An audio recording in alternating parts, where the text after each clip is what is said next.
Hello, good morning. Today, topic natin is Monday Gut Health Tips. So, yung benefits na gut health natin na malinis o yung bituka na malinis natin, yung bituka araw-araw. Number one benefits is boost digestion, number two is reduce bloating, number three is increase energy, number four is support mental clarity.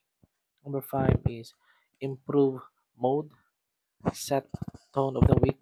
We feel lighter and more controlled. So, paano ba natin gawin yung paglilinis ng bituka natin? So, here are the ways para malinisan natin yung bituka natin. Number one is start with the day, especially in the morning. Monday morning, start with warm water with spice of lemon. So, pwede din lagyan ng honey if you are bago pa.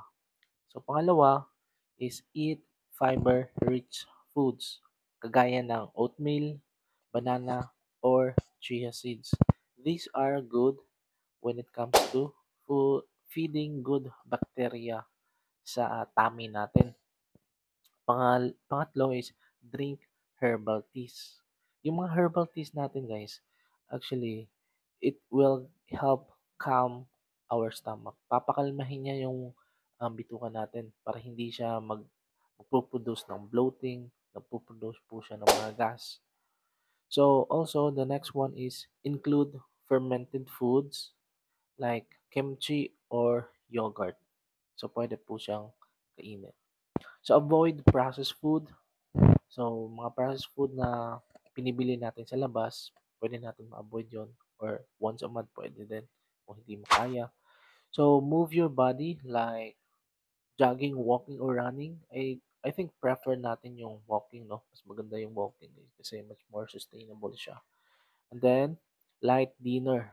So, ngayon, Monday morning, after in a day, kumain tayo ng mga light dinner lang like soup or steamed veggies or if hindi naman kaya sa budget, pwede naman pakonting-konting kain lang. Huwag damihan para hindi tayo busog matulog.